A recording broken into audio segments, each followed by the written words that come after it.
Sir वो ॿुधायो त साल जी जर्नी अव्हांजी कीअं रही हिते?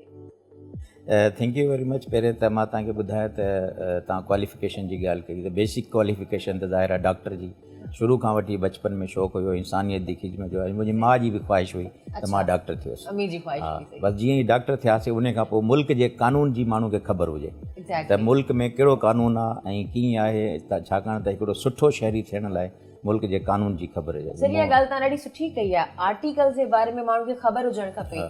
अक्सर ईअं थींदो आहे त असां ट्रैफिक ते बीह रहंदा आहियूं ऐं असांखे ख़बर नाहे हूंदी रूल्स ऐं रेगुलेशन जी, छा आर्टिकल आहिनि, छा रूल्स आहिनि, असां उहो ॾेई छॾींदा आहियूं। या का ज़्यादती थींदी आहे कंहिं जॻहि ते, पुलिस अची करे अव्हांखे सिधो कॉलर में हथु विझंदी आहे त ही कमु हिॾां बाबा सां ॻाल्हाए त सघूं न, अॻियां ख़बर हुजणु खपे। इन खां अलावा माण्हू खे जेकॾहिं कानून ख़बर आहे त definitely he can prove himself as a better citizen, त उहो कानून खे फॉलो कंदो।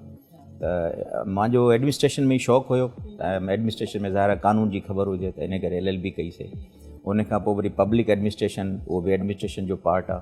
पोइ MBA हेल्थ केयर मैनेजमेंट कयोसीं, त मास्टर्स इन पब्लिक हेल्थ कयोसीं।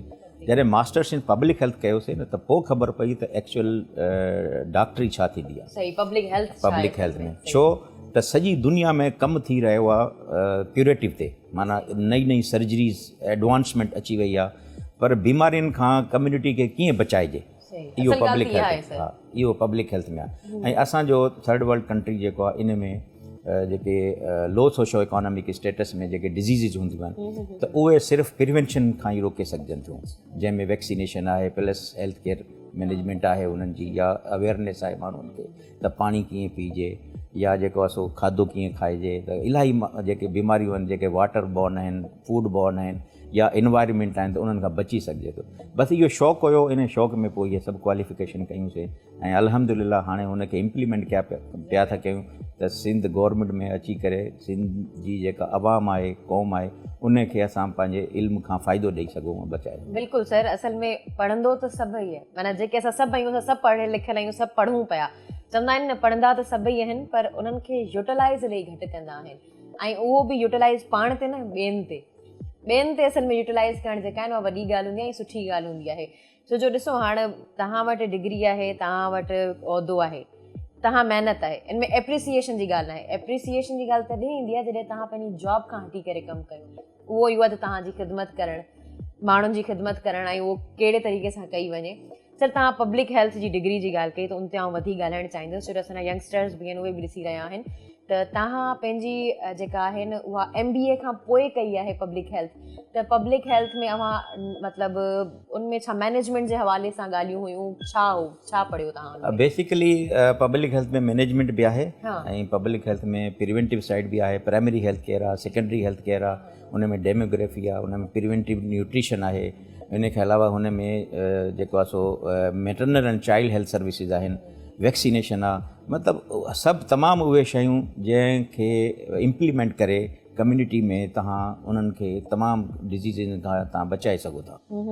अच्छा, मतिलबु जेको MBA आहे, MBA करण खां पोइ जेके अक्सर जेके मूं यंगस्टर्स ॾिठा आहिनि उहे स्पेशलाइज़ेशन जी तरफ़ वेंदा हलिया आहिनि, तव्हां वरी मैनेजमेंट जी तरफ़ विया हलिया, तव्हां मैनेजमेंट में डिग्री कई है, मैनेजमेंट खां पोइ ये सब मैनेजमेंट जो है डिग्री, ये सब मैनेजमेंट जो डिग्री है। Diploma in public administration, post graduate diploma in public, masters in public administration, MBA health care management या MPH या इन के अलावा ॿियूं जेके आहिनि सभु उहे मैनेजमेंट जो आहिनि सभु डिग्री। सर अव्हां जॾहिं ही डिग्री कयूं हूंदियूं त तव्हांखे ख़बर आहे असांजी सोसाइटी, असांजा जेके मिट माइट आहिनि उन्हनि में इहे ॻाल्हियूं त थियूं हूंदियूं त बाबा MBA खां पोइ LLB छो था कयो, या कॾहिं इहो सवाल कंहिं पुछो?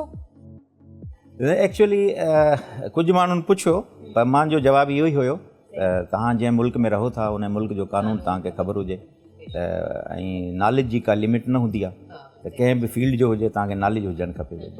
अव्हांखे ईअं न लॻो त तव्हां लेट पिया थियो, वरी LLB कयो पिया, वरी अॻियां जेको आहे उहो कमु करण में देरि थी वेंदी आहे?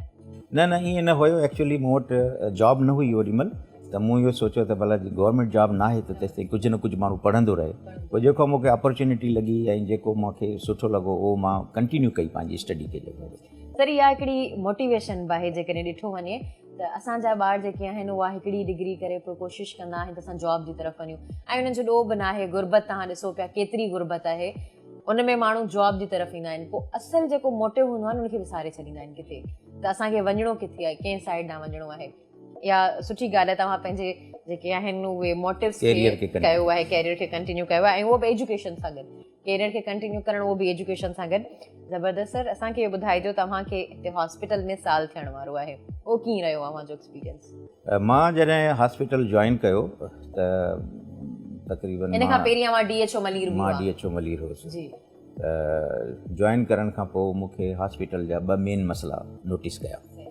हिकिड़ो मसइलो हुयो सैनिटेशन, सफ़ाई सुथराई, उन ते असां फोकस कयोसीं। ॿियो मसइलो हुयो सिक्योरिटी, उन ते असां फोकस कयोसीं। त सफ़ाई सुथराई जे हवाले सां हिते हेल्थ वेस्ट मैनेजमेंट उनखे इम्प्लीमेंट कयोसीं, त जेको हॉस्पिटल जो कचिरो आहे उहो बाक़ाइदे उन जो डिस्पोज़ल जेको आहे सो उहो हिकिड़ो प्रोटोकॉल हूंदो आहे हेल्थ केयर वेस्ट मैनेजमेंट जो, उन जे तहत फॉलो कयो वञे।